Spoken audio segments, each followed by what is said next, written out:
দুনিয়ার প্রত্যেকটা মা বাবার কাছে আওলাদের প্রাথমিক তিনটা পাওনা। একটু আওয়াজ করে বলেন কয়টা? জোরে বলেন কয়টা? তিনটি হক অধিকার পাওনা। এর ভিতর থেকে প্রথম নাম্বার অধিকার হলো ছেলে হক বা মেয়ে হক।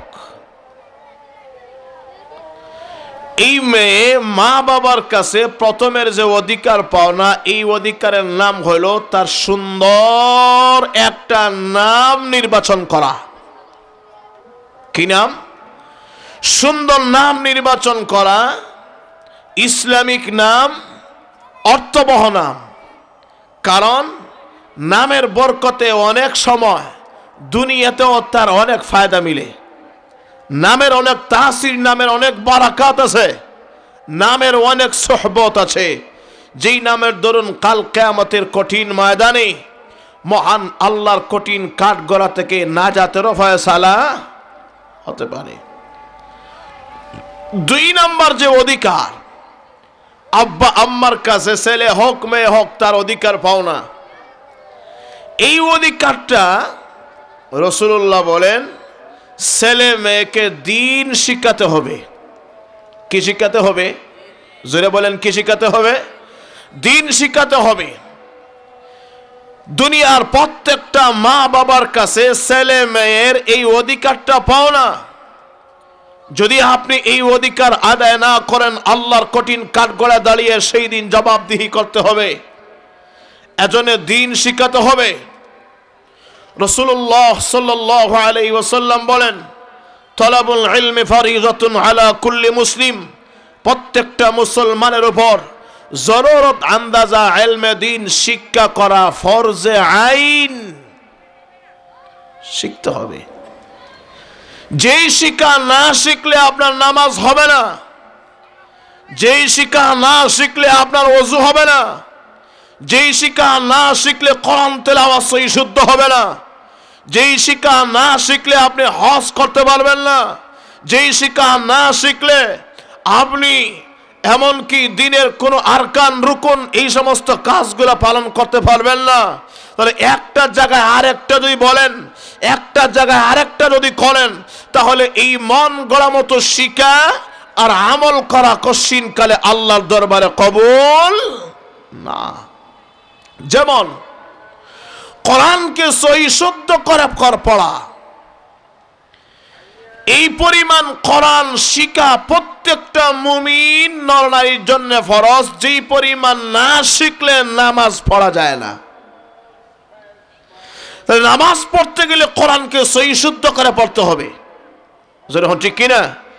নামাজ পড়তে গেলে কোরআনকে সহি শুদ্ধ করে পড়তে হবে। যেমন আগে ছোট্ট ছোট বাচ্চারা আপনাদের সামনে আলহামদুলিল্লাহ সুন্দর করে বিশুদ্ধতার সাথে কোরআন তেলাওয়াত করে শুনিয়েছে, সকলে বলি আলহামদুলিল্লাহ।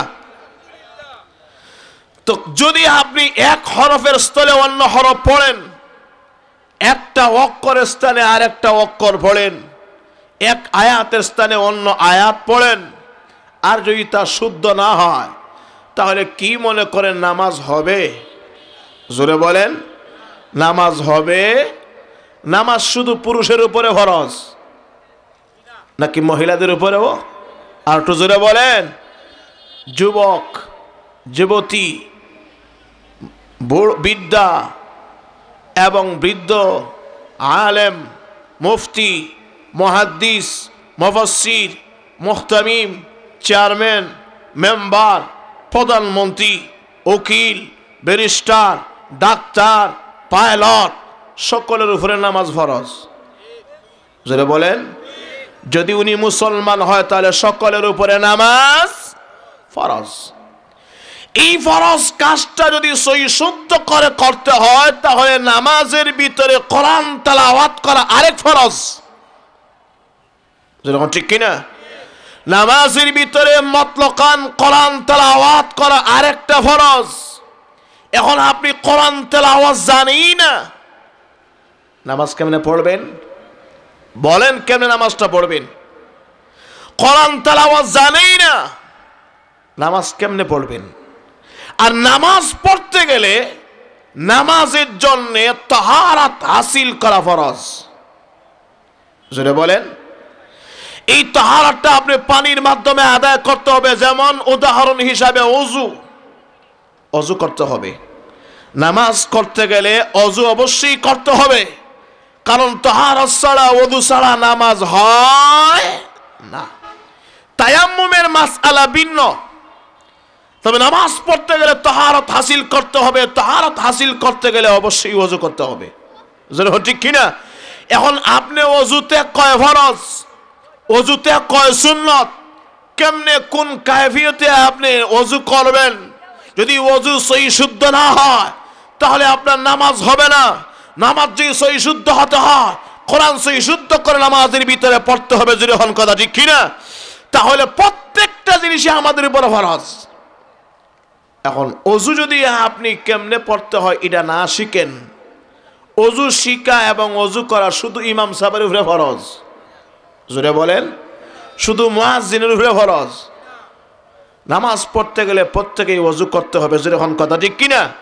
কারণ অজু ছাড়া নামাজ হয়, তাহারাত ছাড়া নামাজ হয় না, অজু করতে হবে। তাহলে এই অজুটা সকলের জন্য শিখার দরকার আছে না নাই? জোরে বলেন, দরকার আছে না নাই? তাহলে শিখতে গেলে আপনি কোথায় যাবেন? ওই মাদ্রাসায় শিখতে হবে। জোরে হন কথা ঠিক কিনা? নামাজ যদি সহি শুদ্ধ করে পড়তে হয়, কোরআনকে সহি শুদ্ধ করে শিখতে হবে, আর কোরআনকে সহি শুদ্ধ করতে গেলে ওই মাদ্রাসায় আসতে হবে। যেরকম ঠিক কিনা? তাহলে সবগুলার গোড়ায় একটাই কথা হলো মাদ্রাসার দরকার। যেরকম ঠিক কিনা? আর একটু জোরে বলেন। আবার যদি আপনি জুমার নামাজে দাঁড়ান, তাহলে জুম্মার নামাজ কেমনে পড়তে হয় এটা আগে শিখার দরকার। যেরকম ঠিক কিনা? আর না হয় জুমার নামাজের নিয়তকে যদি ঈদের নামাজ শুরু করে হবে, জোরে বলেন, ঈদের নামাজের নিয়ত করে যদি আবার জানাজার নামাজ শুরু করে হবে, আর একটু জোরে বলেন, তাহলে ঈদের নামাজ কেমনে পড়তে হবে, 5 ওয়াক্তের নামাজ কেমনে পড়তে হবে, জুমার নামাজ কেমনে পড়তে হবে, জানাজার নামাজ কেমনে পড়তে হবে, এই জরুরত পরিমাণ ইলম শিক্ষা করা প্রত্যেকটা মুমিন নরনারীর জন্য ফরজে আইন। জোরে হন কথা ঠিক কিনা? আওয়াজ করে বলেন। তাহলে শিখতে গেলে মাদ্রাসায় যাইতে হবে। শিখতে গেলে কোথায়? মাদ্রাসা দিতে হবে। আর যদি মাদ্রাসা না থাকে, শিখাও হবে না, তাহলে আপনি আমি সকলেই গন্ডমূর্খ রয়ে গেলাম দিনের ব্যাপারে। আর গন্ডমূর্খ যদি সকলেই দিনের ব্যাপারে থাকি, তাহলে দিন এমনিতেই ধীরে ধীরে মিটে যাবে। যেরকম ঠিক কিনা? আওয়াজ করে বলেন। এখন যদি শুদ্ধ করে কোরআন তেলাওয়াত আপনি না করেন, যেমন সূরাতুল ফাতিহা, সূরাতুল ফাতিহা নামাজে পড়া ওয়াজিব। এখন যদি আপনি সূরাতুল ফাতিহা না পড়তে জানেন, নামাজ হবে? জোরে বলেন। শুধু পড়লেই হবে না, সহি শুদ্ধ করে পড়তে হবে। একটু আগে ছোট ছোট বাচ্চারা আপনাদেরকে শোনাই দিয়েছে। জোরে ঠিক কিনা? তাহলে এখন যদি মনে করেন সহি শুদ্ধ হলো আলহামদুলিল্লাহি রাব্বিল আলামিন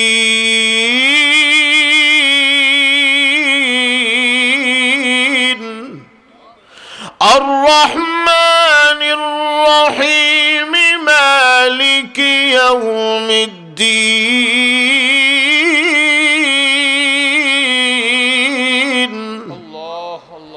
এইভাবে আপনি সহি শুদ্ধ করে পড়তে হবে। আলহামদু, এটাকে বলে হায় হুক্তি, অর্থাৎ বড় হা। এখন এই হা যদি তার সঠিক মাখরাজ থেকে, সঠিক জায়গা থেকে উচ্চারণ না করেন, তাহলে তো আলহামদু হবে হায় হাওয়াজ, ছোট্ট হা। বুঝেননি আপনারা? ছোট্ট হা যদি পড়েন তাহলে নামাজ হবে নি। জোরে বলেন। আলহামদু সহি শুদ্ধ করে পড়লে হবে সমস্ত প্রশংসা ওই আল্লাহর, যিনি এই বিশ্বজগতের পালন কর্তা। জোরে হন ঠিক কিনা? এখন যদি আলহামদু পড়েন তার অর্থ ঠিক থাকবে, আর যদি আলহামদুর স্থলে ছোট্ট হা আলহামদু পড়েন তাহলে অর্থ জায়গায় থাকবে। জোরে বলেন। অর্থ হবে সমস্ত ময়লা ফারা তেনা হাফড় আল্লাহর জন্য। জোরে কর নাউজুবিল্লাহ। জোরে বলেন না নাউজুবিল্লাহ।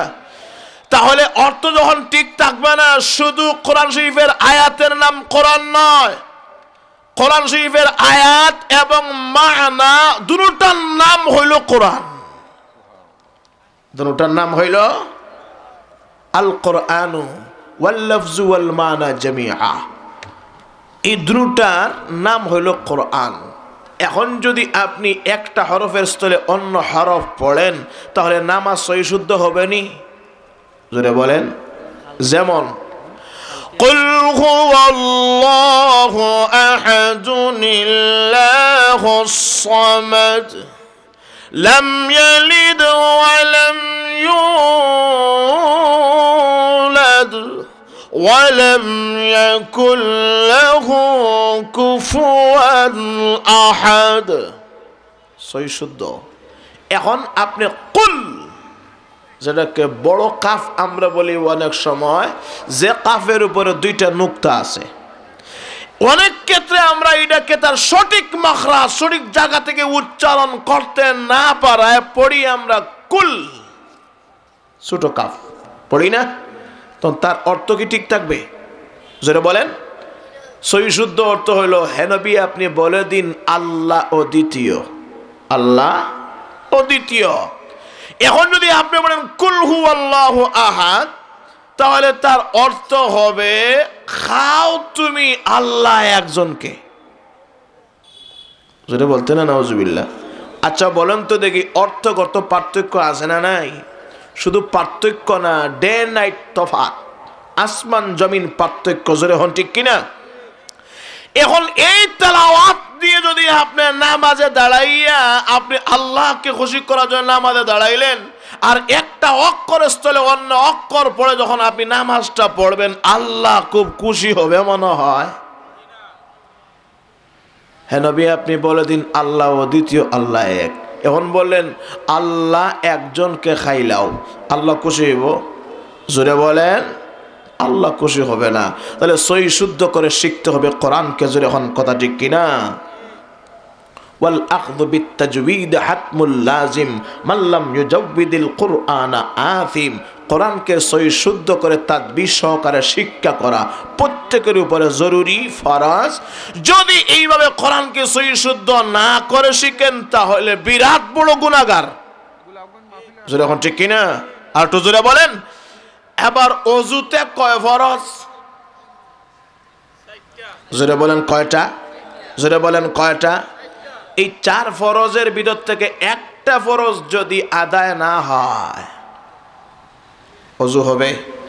জোরে বলেন। ওযু হবে না। গোসলের কয় ফরজ? জোরে বলেন। 3 ফরজ।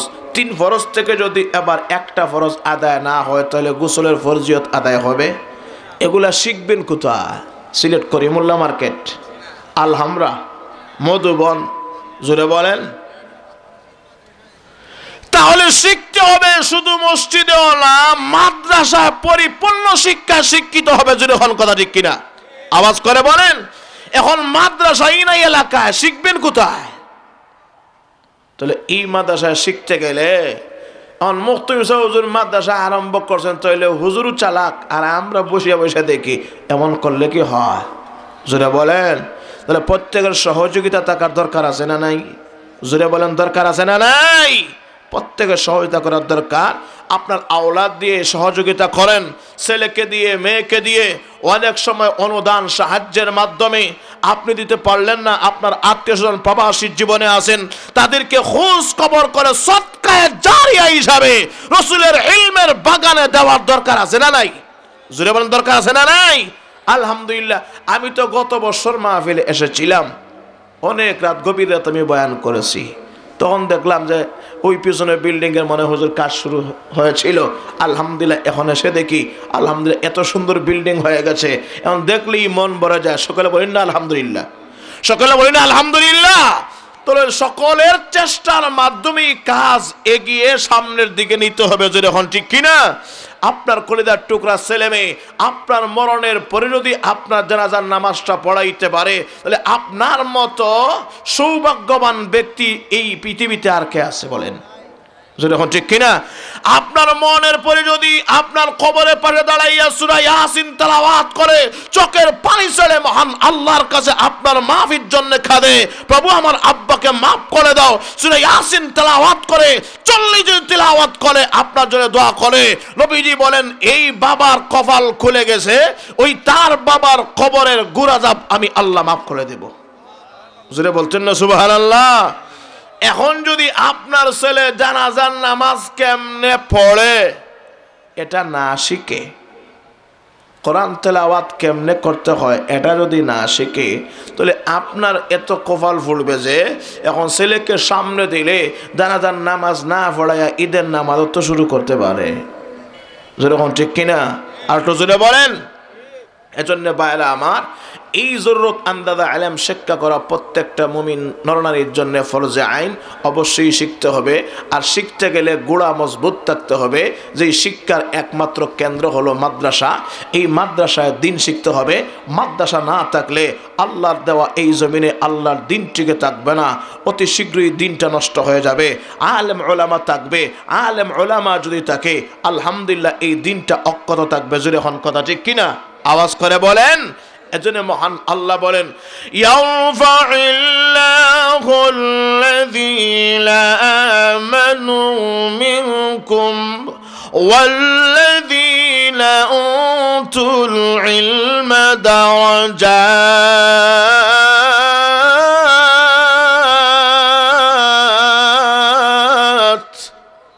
আল্লাহ বলেন আমি আল্লাহ যাদেরকে ঈমান দিলাম,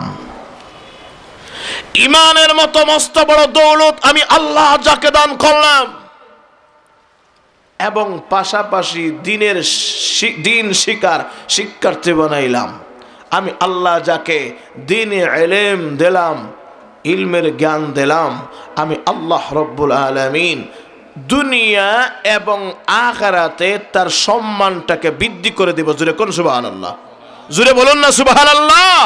যাদেরকে আল্লাহ ঈমান দিলেন, কোরআন হাদিসের সঠিক জ্ঞান দিলেন, মহান আল্লাহ দুনিয়া এবং আখিরাতে তার সম্মানটাকে বৃদ্ধি করে দিবেন। জোরে বলি সুবহানাল্লাহ। কেমনে বৃদ্ধি করবেন? দারাজাত রাফাআত। আল্লাহ দুইভাবে তার সম্মানটাকে বৃদ্ধি করবেন। আল আউয়াল ফিল মারতাবাতে ওয়াস শারফিদ দুনিয়া। মহান আল্লাহ ঈমানদার আর কোরআন হাদিসের শিক্ষার্থী আলেম ওলামা যারা দুনিয়াতে তার সম্মান ইজ্জত মর্যাদা বাড়ায় দিবেন। এখন দুনিয়াতে কেমনে মর্যাদা বাড়ায় দিবেন বলতে গেলে অনেক সময় লাগবে। 2 নম্বর সম্মান ইজ্জত কেমনে বাড়াইবেন?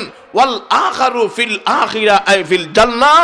মহান আল্লাহ ঈমানদার এবং উলামায়ে কেরামের সম্মান এত বাড়াবে যে আখিরাতে তার সম্মানটাকে উঁচা করে দিবেন। এর অর্থ হলো আল্লাহ তাকে জান্নাত দিবেন। আর আসতে কোন সুবহানাল্লাহ? তো জোরে বলেন না সুবহানাল্লাহ। তাহলে আপনারা জবাব দিন, আপনার আমার কলিজার টুকরা ছেলে মেয়েকে মাদ্রাসায় দেওয়ার দরকার আছে নি? জোরে বলেন। শুধু ছেলে মেয়েকে দিলে হবে না, আমরা প্রত্যেকেই ভাই তশকিল করে গাস্ট করি কিছু অনুদানের জন্যে। শেখ সাহেব হুজুর আলহামদুলিল্লাহ, মাওলানা ইকবাল সাহেব দামাত বারকাতুহুম, আল্লাহ উনাকে সুস্থতা যেন রাখেন, আল্লাহ যেন উনাকে এই এলাকার রাহবার হিসাবে কবুল মঞ্জুর করেন। উনি যে পরিশ্রম করে যাচ্ছেন, আল্লাহ যেন এই পরিশ্রমকে কবুল মঞ্জুর করেন। তবে পরিশ্রম একা করলেই হবে না, সাথে আপনাদের অনেক সহযোগিতা করার দরকার। যেরকম ঠিক কিনা? আমি আপনাদেরকে বলি সহযোগিতা করার দরকার আছে না নাই? শুধু ছেলে মেয়েকে দিলে হবে না ভাইজান, আপনিও তশকিল করেন, গাছ করেন, যতটুকু পারেন হিম্মত করেন। এটা থাকবে সদকায়ে জারিয়া। মানুষ মরে যাবে কিন্তু তার 3টা কাজ বাকি থাকবে, 3টা নেক জিনিস বাকি থাকবে। এই 3 জিনিসকে সদকায়ে জারিয়া বলা হয়। এর ভিতর থেকে একটা জিনিস হলো, যদি আপনি মাদ্রাসায় দিয়ে যান, মসজিদে দিয়ে যান, ফি সাবিলিল্লাহ আল্লাহর রাস্তায় সদকা খরচ করে দিয়ে যান, তাহলে এই সদকাটা আপনার জন্য বাকি থাকবে। এই সদকা শুধু সদকা নয়, সদকায়ে জারিয়া। মানুষ মরে যাবে কিন্তু তার আমল বন্ধ হয়ে যায়, ইদা মাতাল ইনসান ইনকাতা আমালুহু। রাসূলুল্লাহ সাল্লাল্লাহু আলাইহি ওয়াসাল্লাম বলেন, যখন মানুষ মরে যায় তার আমল বন্ধ হয়ে যায়, তবে শুধুমাত্র তিনটা বাকি থাকে। এর ভিতর থেকে একটা হইল সদকায়ে জারিয়া। আর সদকায়ে জারিয়া কাকে বলে? এমন একটা কাজে লাগাবেন যে কাজে লাগানোর কারণে মরণের পরেও আপনাকে সওয়াব দেওয়া হবে। জোরে বলতেন না সুবহানাল্লাহ। তাহলে এই সদকায়ে জারিয়া সওয়াব পাবেন। মাদ্রাসায় সহযোগিতা করেন। আল্লাহ যেন যে বা যারা সহযোগিতা করে এই পর্যন্ত আগিয়েছেন, আরো যারা করবেন, আমরা প্রত্যেকের জন্য দোয়া করি। আল্লাহ যেন প্রত্যেকের হিম্মতকে কবুল করেন, প্রত্যেকের সাদকাকে কবুল করেন, আর সকলের জন্যই এই মাদ্রাসাকে নাজাতের ফয়সালা করেন। এই মাদ্রাসার কারণে এলাকার জমিয়ে মুর্দেগানদেরকে যেন আল্লাহ মাফ করেন, জিন্দেগান যারা আছেন তাদেরকেও যেন আল্লাহ মাফ করেন। পরিশেষে আমরা দোয়া করব আল্লাহ যেন মাদ্রাসাকে কবুল মঞ্জুর করেন। সকলে বলুন না আমিন। জোরে বলি আমিন। اللهم تقبل هذه المدرسة مقبولة مرضية عند بابك يا أرحم الراحمين. اللهم رقها يوما فيوما وأبقها إلى يوم القيامة. اللهم كثر أعوانها وأنصارها. اللهم كثر أعوانها وأنصارها. اللهم كثر أعوانها وأنصارها وكثر طلبتها علماء فضلاء في الدين ومن أكابر خدام الدين. تقبل منا تقبل منا تقبل منا إنك أنت السميع العليم وتب علينا وتب علينا وتب علينا. اللهم اجعلنا من التوابين واجعلنا من المتطهرين بفضل سبحان ربك رب العزة عما يصفون وسلام على المرسلين والحمد لله رب العالمين. السلام عليكم ورحمة الله وبركاته.